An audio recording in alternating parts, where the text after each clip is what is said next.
we are going to be doing another read aloud today as we are beginning our school time together. The book we're going to read today is called The Sneetches, and this book is by Dr. Seuss, and the version I'm reading is from a book that has lots of Dr. Seuss stories in it, which is called Your Favorite Seuss, A Baker's Dozen by the one and only Dr. Seuss. So Baker's Dozen is 13, so there's 13 stories in this book. So you're going to see my book is gigantic. I know that when some people think of Dr. Seuss, they think of little kids, and I know you guys are big kids. Fifth grade is awesome because you can sometimes read these stories and get different meaning out of it. So this story I love to start the school year with because it says at the beginning, there's a little write-up, and it says he taught us how to think. And Dr. Seuss really did teach us how to think about some things in different ways. So I love this story. I hope you do too. But as we read The Sneetches, which was originally published in 1961, I want you to think about how Dr. Seuss is making you think. Why would somebody say that? And of course, Dr. Seuss uses silly language. So anytime, there's something you go, what does that mean? If I don't tell you, most likely it's a silly made up word like Sneetch. Okay, so now the Starbelly Sneetches had bellies with stars. The plain belly Sneetches had none upon theirs. So theirs is like on their bellies, they don't have any. Those stars weren't so big, they were really so small. You might think such a thing wouldn't matter at all. So you can see the stars on their bellies. But because they had stars, all the Starbelly Sneetches would brag, we're the best kind of Sneetch on the beaches. With their snoots in the air, they would sniff and they'd snort. We'll have nothing to do with the plain belly sort. And whenever they met some, when they were out walking, they'd hike right on past by without even talking. Rude. When the Starbelly children went out to play ball, could a plain belly get in the game? Not at all. You only could play if your bellies had stars, and the plain belly children had none upon Mars. So it sounds like we have two groups of Sneetches. One's with stars and one's without stars. And the star people won't play with ones that don't have stars. When the Starbelly Sneetches had Frankfurter roasts, or hot dogs, or picnics or parties or marshmallow toast, they'd never invited the plain belly Sneetches. They left them out cold in the dark of the beaches. They kept them away, never let them come near, and that's how they treated them year after year. Then one day it seems, while the plain belly Sneetches were moping and doping alone on the beaches, just sitting there wishing their bellies had stars, a stranger zipped up in the strangest of cars. My friends, he announced in a voice clear and keen, my name is Sylvester McMonkey McBean, and I've heard of your troubles. I've heard you're unhappy, but I can fix that. I'm the fix-it-up chappy. I've come here to help you. I have what you need, and my prices are low, and I work at great speed, and my work is 100% guaranteed. So here's Sylvester McMonkey McBean, and he's going to solve all their problems. So people with stars won't hang out with people that don't have star or Sneetches, and Sneetches without stars want to hang out with everyone. Okay. Then quickly Sylvester McMonkey McBean put together a very peculiar machine. And he said, you want stars like a star-bellied Sneetch? My friends, you can have them for $3 each.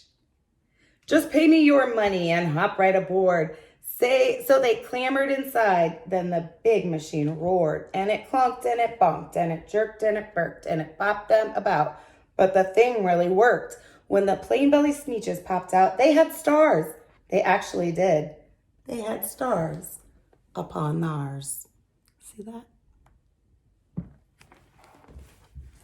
I wonder if that'll solve the problem. Plain belly Sneetches now have stars. We'll see. Then they yelled at the ones who had stars at the start. We're exactly like you. You can't tell us apart. We're all just the same now, you snooty old smarties. And now we can go to your Frankfurter parties.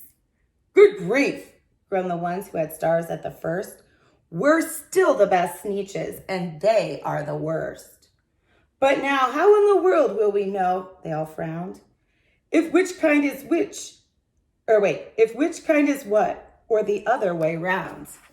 Then up came McBean with a very sly wink. And he said, things are quite not as bad as you think. So you don't know who's who, that is perfectly true. But come with me, friends. Do you know what I'll do? I'll make you again in the best Sneetches on beaches, and all it will cost you is $10 eaches. Kind of silly use of words there. So the people that the Sneetches, I always say people, but the Sneetches that originally had stars, they want to know who originally had stars and who didn't. So they don't like the no-starred people.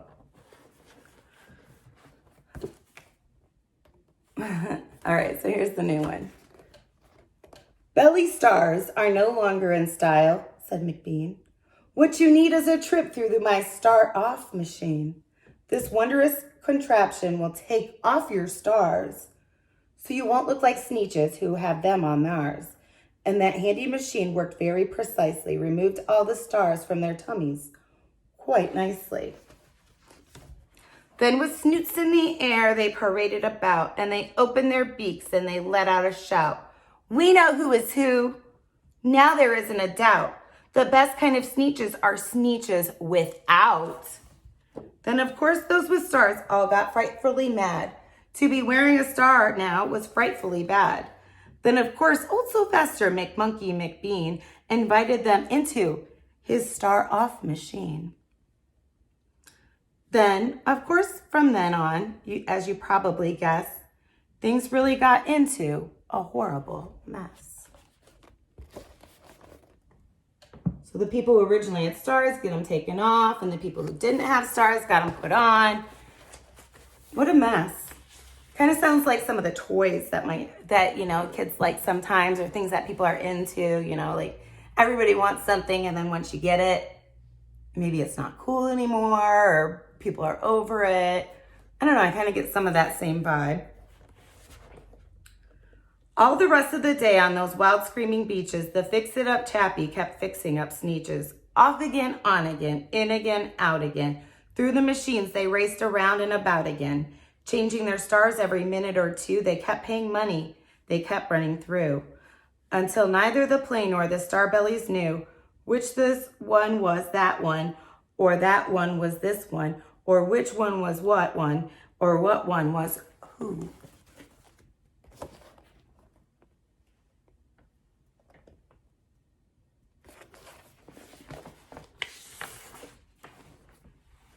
Then, when every last cent of their money was spent, the fix-it-up chappie packed up and he went.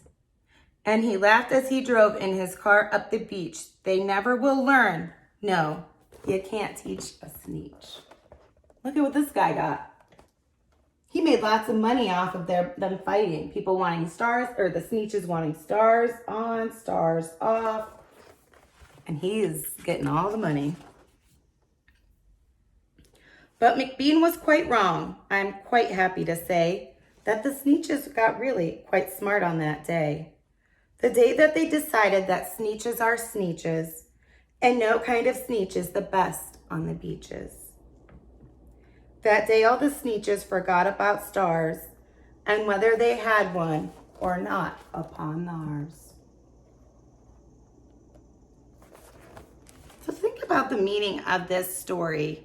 That is the end of it, and this other page is just kind of information about Dr. Seuss. It doesn't go with the story. And now it's time for some questions. Questions are linked in either your slideshow or the weekly agenda. I've also included directions for Google Forms if you need them. So let's go ahead and look at these questions. So when you click on my link, it'll say the Sneetches. Answer the questions below and submit your form when you are done. So you're going to first type your first and last name. I always ask my students to do this in Google Forms because sometimes I don't get your names listed. It's just your email addresses. So please type your first and last name for me. So I want you to go back and think about the beginning of the story. How were the plain belly Sneetches treated at the beginning of the story? Were they treated good, bad, or okay? Now I want you to think about how that made the plain belly Sneetches feel. Did it make them feel important, how they were treated? Did it make them feel respected, how they were treated? Or did it make them feel left out? And then how did the plain belly Sneetches feel when they got to put stars on their bellies? Did it make them feel proud, upset, or disappointed?